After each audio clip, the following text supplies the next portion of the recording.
14.2 My very first one. When in the army we sat down in a smoking gazebo, bringing memories of our turbulent, steamy love affairs, with the chicks in our civil streets, some very charismatic lieutenant colonel, whom we all adored, came along and joined us in our conversation and sharply brought us all down to reality, saying that there were more than half of us who hadn't seen any bare boobs yet, and neither of us, the fucking love machines, objected to that. Incidentally, I was the one of these half and was very ashamed of that. Out of this kind of conversation, I had a feeling that I was almost the only one who hadn't done it by the age of 18. So, trying not to give me away, I was knowingly and fully engaged in this kind of conversation, at the same time avoiding any sallowing in that. I didn't want to get caught by someone experienced. Anyway, my first non-platonic affair I had was with a St. Petersburg girl. She was a friend of my sister's I came to visit. Her name was Ida. She was an almost transparent blonde girl. She looked like an albino rabbit, except she had normal blue eyes. Not red as a normal albino rabbit would. Not that I liked her. I didn't. But there were two justifying factors I had. The first was I had just been demobbed from the army. A young, healthy guy and incredibly hungry for the chicks, and not very picky at the time. The second was that she was a close friend of my sister, who shared a hostel room with her. She had heard a lot about me from her and probably looked forward to some kind of romantic relationship with me. And she, being the blonde girl, looked just right to the surrounding. I mean, she looked so Leningrad-like. She looked some sort promising and even inspiring to me. Normally, I would have a crush on brunettes. When I and my sister got to the hostel on Jena Yegorova Street from the train station, I was mad. It was well past noon and Ida was still sleeping. My sister had told me on our way back that she was making bonfires all night long with the boys on the lakes. The white nights, you know. My sis was loudly protesting to this, her still sleeping. Ida got up. She was confused. Then she asked me if I could squeeze her head for her to relieve her headache, please. I did. She felt better now, and off she went. So I met Ida.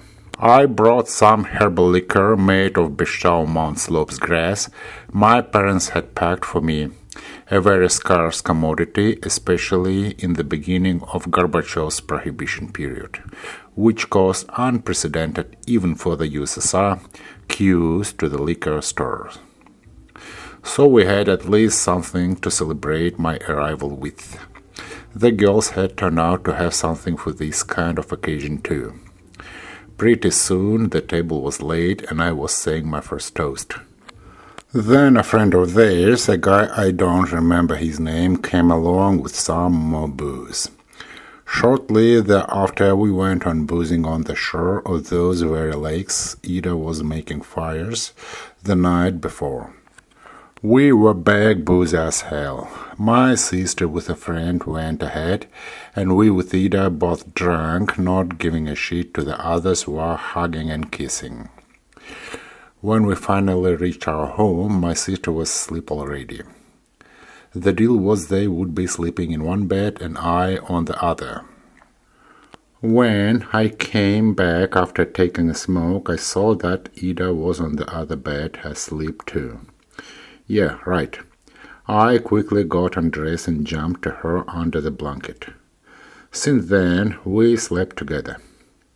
But she didn't immediately give herself away to me, despite all my desperate vigor. Just imagine. I had just been demobbed from the army, laying with a naked girl in bed. Yes, undressed. There was nothing she could do about it. She had an awesome body, by the way. We kissed and hugged, pleasing each other with all kinds of handjobs. When things were getting too loud, we'd go out to the hall and go further ahead without falling from grace. I was so eager for her body, and it was so close. She was about to fall in. Sure, I kept showing off in front of her, but, in fact, I was too big for my boots. I was a virgin. It took me 2 days to take her. By this time, she was head over heels in love with me, and I was playing along to get laid. The truth was I never been in love with her. Zero zip, nothing. When my sister asked me what I felt about her, I said I didn't know. I didn't take a chance to tell her the truth. If she had passed this along to her, I would never have sex anytime soon. Ida called in sick one morning, so we were all alone in our room all day long.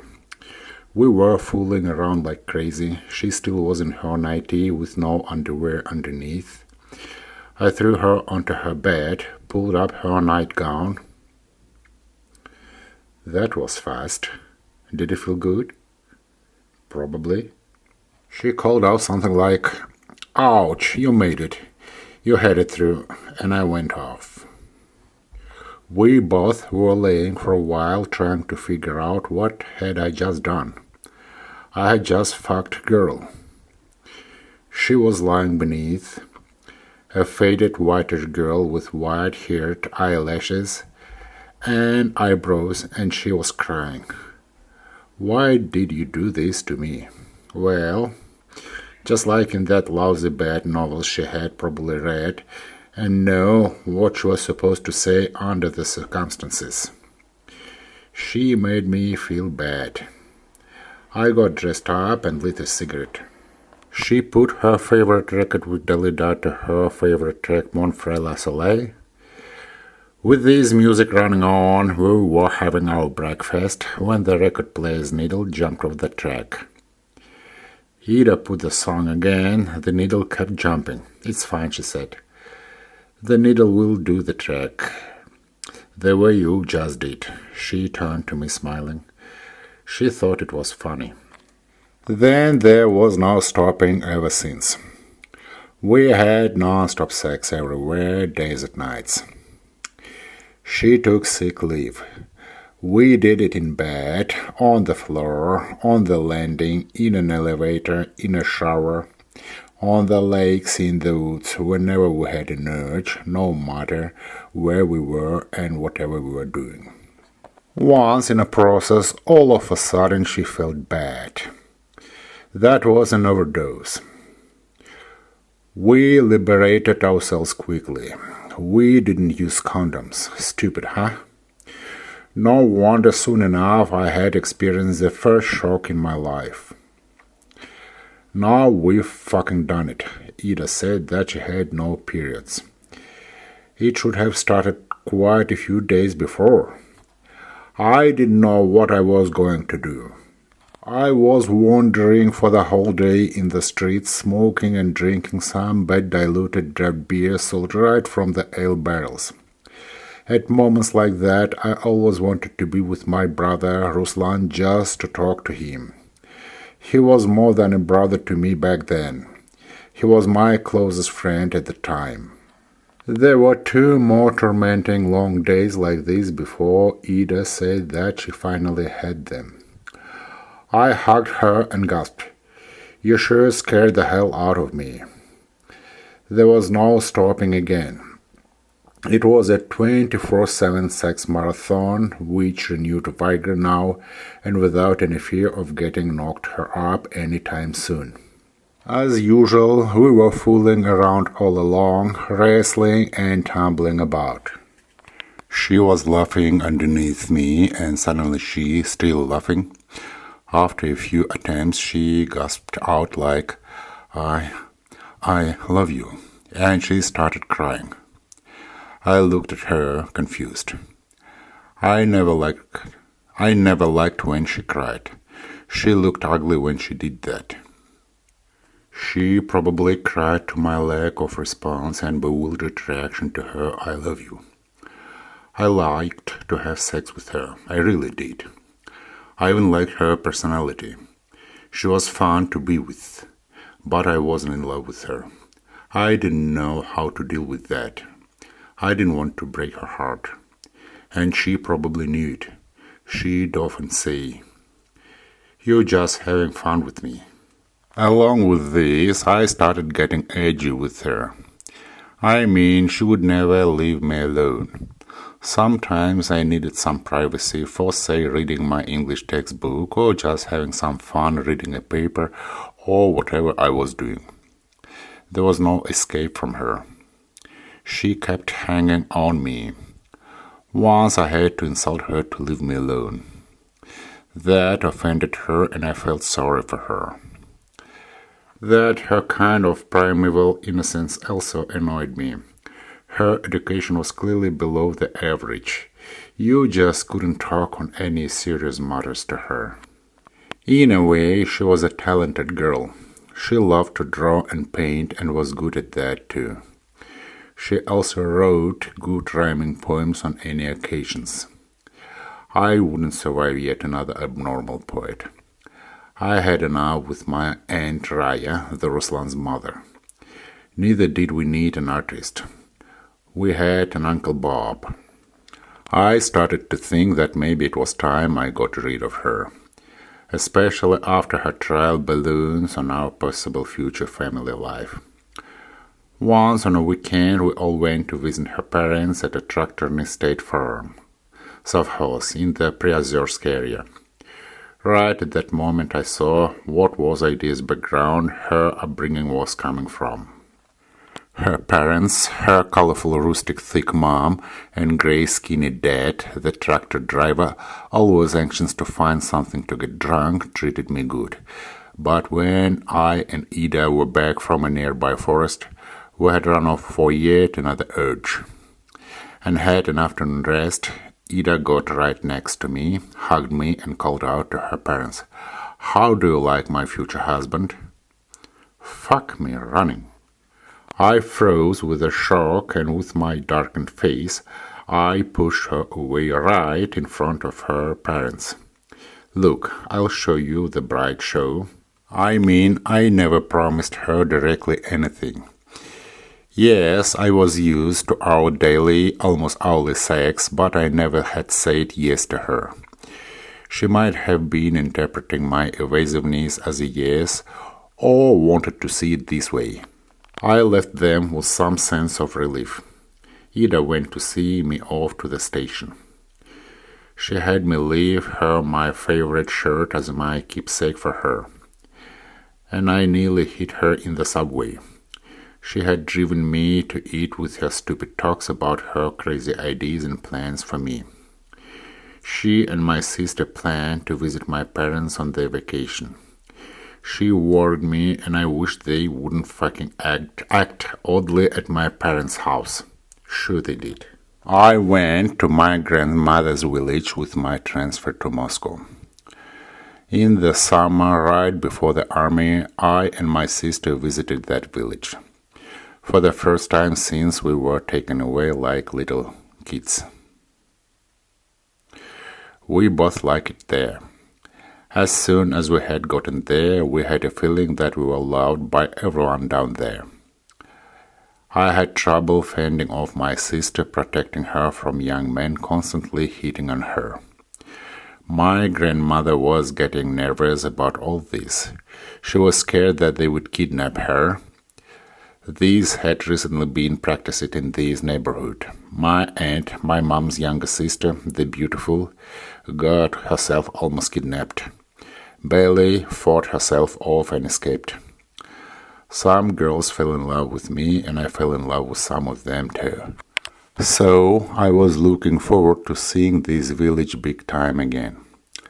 I also expected to catch up on some sleep a little bit. Ida, I confess, has worn me down good. Wrong.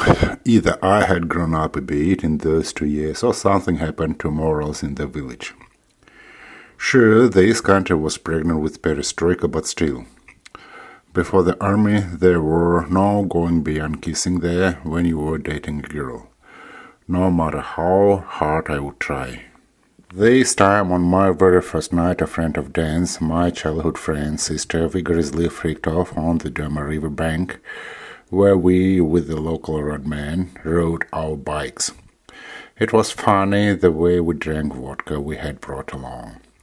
We had no glasses, so we unscrewed a stoplight cover from a bike, hastily wiped it out of the dust with the grass, and it served us as good as glass. I, of course, was pleased that I was so much a success, but I did not want to screw yet another girl's head. I had had enough in Leningrad, so I avoided this one. She left, and yet another two friends, the quite mature and appealing women, for me at my 20 anyway, came to visit Dan's sister. I liked them both. They both were tall and curvy. The one was fair-haired with a bob hairstyle. The other one was a brunette with her hair down to her waist. She was the one who picked me. From the first moment we met, she started flirting with me. She was so fascinating. She was 7 years older than me and married too. She had 2 kids. She was a pioneer leader at school. Perfect match. Well, maybe she was a little bit old for me, but very experienced. And pretty too. On our first evening, we quietly left our company, which was noisily drinking, passing around the 2 bottles of champagne, and we got inside a small hut in our backyard my uncle's son had just built. Later, because of her, by the way, I had a problem with a local shot caller who had turned out to be knocking her for a loop. Luckily, I had some influential friend there too, to keep him at bay. Things got rude in front of my eyes. I was spending days in haymaking and cutting the firewoods. And the nights it was the same everywhere. Love again. And I was receiving several letters a week from Ida. She was longing for me and eloquently wrote about it. I felt sorry for her. Those were more diaries than letters describing her experiences watered with her poems. There was her verse she wrote to the Mon Frère Le Soleil tune. I even remember the line from it. "You're far away, my man, and the sun, my brother's son, is bridging us together." She was losing her head. It had to be stopped, but I didn't know how should I. Soon she wrote that they with my sis were on the way to my parents' place on a train. She had sent this letter from a deserted tiny station where she managed to find a terrible dilapidated mailbox. Then she wrote that they had made it and she liked it there. She liked my cousin Ruslan. She had taken a look at school where our kids will be going to. Fuck, she was fucking crazy. Then I received a letter from my mother who was shocked by my decision. Those idiot girls had told my mom that I was going to marry Ida. Fuck. I wrote to my mom I would take care of all these when I was back. I was fucking roped in without even being consulted first. In the meantime, the summer holidays were coming to the end and the pioneer leader left to her school kids in the neighboring village. And the Rosa, my childhood friend who always wanted me, came along. She was a funny girl. She had a reputation of a local whore, but I didn't care. I wasn't going to marry her anyway. I stopped seeing her well before I left the village. She became too intrusive. It started catching the eyes. When she gently asked me if we were seeing each other for a reason or what, I knew it was time to dump her. Sure, I didn't mean to be cruel to her, but I had to. Every holiday comes to an end. So here I was after the potato had been harvested and the firewood prepared for winter time. I, in the late fall, had to go home. The first thing I did upon arriving, I reassured my mom that I was not going to marry anybody. The girls were just crazy. They didn't know any better. Then I went to see Ruslan. After listening to my enthusiastic stories about the village and Leningrad, he asked me if I was having a stormy affair with Ida. I told him on how it really was like. She was funny, all right, and hot, but stupid. And I was horny right after the army. He knew how it worked. I had a serious talk with my dad at night. It was understandable for him that I, right after the army, had seduced a first available girl.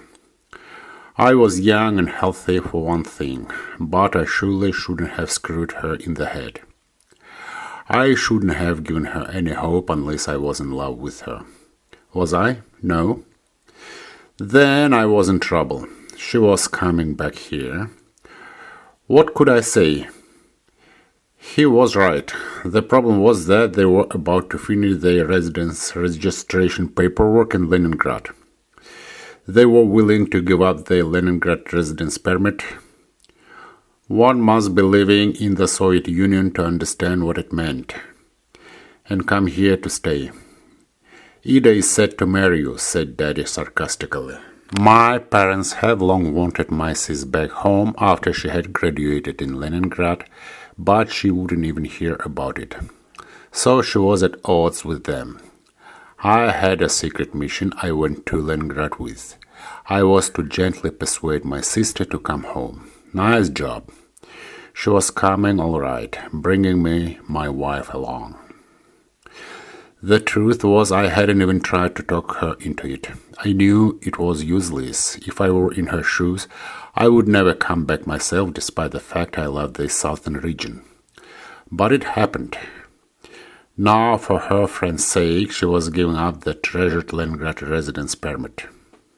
I had a message from my father. Unless you're willing to marry her, do something. I learned from Ruslan that my sis and Ida went to visit him every day. Took him out for a walk. Stayed up late sometimes. And Ruslan babbled that he had fucked Ida one night in a kindergarten territory. And again, almost hurt ritualistic. Why did you do that? Ruslan, by the way, was hurt by her blunt assessment of his sexual ability. Radik was much better than you. He was hurt so bad that it had far-reaching consequences for him in the future. I had an idea right there and then. It was so fucking a great excuse to break up with her. Couldn't be better. And we concocted a letter to her. Ruslan wrote that Radik never liked her. He had a lot of girls in a village. Sounded cynical? Sure it did. But I didn't need some creepy girl to come to fucking marry me. I wanted to make sure she would never come. Wrong. A week later, I got an angry letter from my sister. They would come anyway, but not because of me. I remember the ending of her letter. There are still more good people than the bad ones out there. Oh dear, the two of a kind. I was too late with my letter, and everything was in full swing. It was a very vexatious time to expect their arrival. Every day, with bated breath, I would come home from my work. And one day, that was it. I and Ruslan saw their boots in the hall. They were here, and I saw dark bread they always ate in the kitchen. That was them all right. They all were in the front room, and I, as a luck would have it, needed something in there. I had to go in. I took Ruslan with me. My sis ostentatiously hooked me to Ida. She nodded at me as ostentatiously. I picked what I needed and left. We both noted that Ida had gotten prettier and her shape was even better. Sure, she was a motivated girl. But, if you had irresistible rejection deep inside you towards somebody, then there was nothing you could do about it. And they stayed. Fuck, really. What did they expect? That I was going to get wise, empathize with her, and marry her. Were they all right? Since they came along, I became unbearably irritable, and I slept badly at night. Even my mom started taking me to come. They got all right. I wish I knew what she had meant by that. Did she mean that Ida no longer was going to marry me and I could take it easy now, or what? Ida tried to talk to me several times in the kitchen. During one of her such attempts, I told her that I knew everything about her, alluding to the sex she was having with Ruslan. She didn't seem to be surprised by that. Once in the front room, she sat down to the opposite side of my table in front of me. I was doing my English. She smiled apologetically to my outraged look at her. Damn. I really felt sorry for her. She still cherished some hope to win me back, and she still had no idea that I never had liked her. Never. I stood up and walked out. A featured concert film of Alla Pugacheva, I Have Come to Speak, a hit, was released and running in the USA cinemas that year. I and Ruslan went to that movie too. In the cinema, we of course stumbled upon them. When we took our seats, they sat down right behind us. There were no easily available seats. They must have traded them. Fuck. Moreover, in the course of the film, when some of Leningrad's views flashed, Pugacheva turned, Ida from behind would drop to my ears commenting, "Here we were with you too." One evening, my sister called me out for a conversation with Ida. She had to say something really important. Well, she couldn't be pregnant. It could have been seen already. I was getting nervous. On our way to the meeting place in the town park, my sis burst into tears, bringing out all this shit about what a fucking jerk I was, doing all this to her best friends who still loved me. Oh, how she loved me. Stop being hysterical, now, or there will be no conversation, ever. She understood, stopped crying. Ruslan showed up and they left us alone, and I started the strangest conversation I ever had with Ida. I reproduced it as I remember. A lot of time has passed since then. "What do you want?" I asked her coldly without any greeting and working hard to suppress my irritation with her as I went on. "Please, let's not make a scene. I just had one with my sis." "There will be no tantrum," she said quietly. "I just wanted to tell you something. There's something you don't know about me. I'm sick." Holy shit, it flashed through my head. "Am I too?" It fell from my lips. She looked at me. "Always thinking of a number one, aren't you?" "No, you are healthy as hell." And then she started talking something weird. Once a taxi picked her up and there was no interior door handles inside the car. It was a trap. The taxi driver had raped her, the innocent virgin girl, right in the car. She went for a checkup after that. She was told that she was healthy, but she no longer would be able to handle herself right without having sex. She had been turned into a nymphomaniac girl, to some sort of a man-eater. Well, I could no longer hear this horse shit and was about to leave her, but she threatened that she would never come back and would do something to herself. I was scared. I felt she wasn't kidding at all. What could I say? She was crazy. Maybe she had been raped. As for the rest, if I even had some feelings for her, I would walk on her anyway after this kind of a story because I would immediately think she needed help. I understand she was trying to explain her cheating on me with Ruslan. By the way, he got his ass kicked good by her. She branded him as a hypocrite. She and my sis. True, I agree with them on that. I had to learn that myself later. And that's what she had said about him. I felt sorry for him, you know. I felt that he would never be loved by women, and I saw he loved kids. He had a tiny dick, and she clasped her palms in front of her face to show how tiny it was, as if she was holding a chicken bird. That all reinforced her impression and the entire depth of this drama of his love to children and the women's lack of love. I was fucking shocked. He really loved kids. I even would be irritated sometimes with it. Seemed a little bit exaggerated to me. Interestingly, this very episode has long and decisively been wiped from my memory until recently. I think I have never told Ruslan about that. I hope so. That would have been a hell of a shock to him if I had. He had enough from her at the kindergarten. Since I saw that she was a bit crazy, you know, I switched to a very friendly tone with her. Apologized for what I had done to her, for having invoked false hopes at the heat of the moment. But please, nothing would work out with us, and it would be best if she left. The faster it would all end, the better it would be for us all. She had gone. My sister stayed. She had developed depression.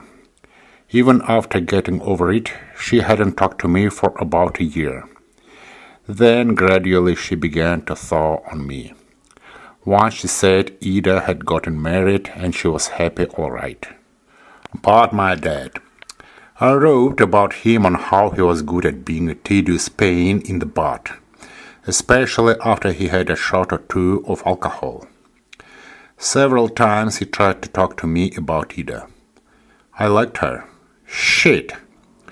Now he thought he had separated me from her and was suffering from guilt, and wanted to explain himself.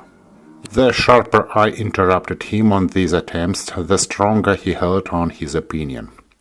And when my sister told him how I was frowning at her message on Ida's marriage, that's how she had interpreted my irritation to mention her name, my dad got upset. He thought that I couldn't forgive him for his intervention in my business. We had a tense relationship not because of her, much earlier and for other reasons. So his suspiciousness had the wrong directions. Years later, I asked my sister to remind me of Ida's second name. I was curious to find out how she was doing, to see if she had any social network accounts. Turned out that my sister was long at odds with her, had no contacts whatsoever. But she gave me her name anyway. I found her. Her social network accounts seemed to be long abandoned. I had the impression that her life didn't go well. She smokes, used to drink a lot, now she didn't drink at all. She had 2 marriable daughters. Accounting to the names, they were from different husbands. Both were Tatarians. I must have done something on her if she still loved Tatarian boys. And she kept dog pets. Ida, I'm sorry for what I have done to you. The epilogue.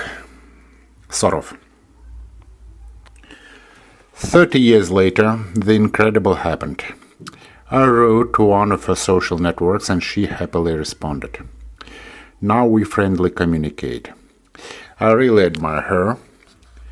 She has her own thriving business. She sells all kinds of ointments, drugs, and herbal tinctures.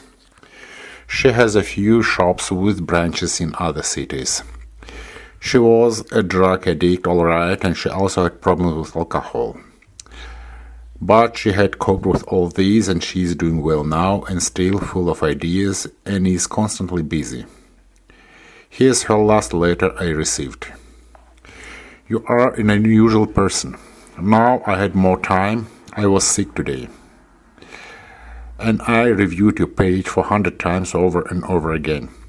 Still watching your videos. You have a very rich inner world. It is a pity that you are so far away. I'd love to have some coffee with you and talk to you for a long time. Very long time. Well, I love St. Petersburg for the unusual people living there. There are a lot of things to recall.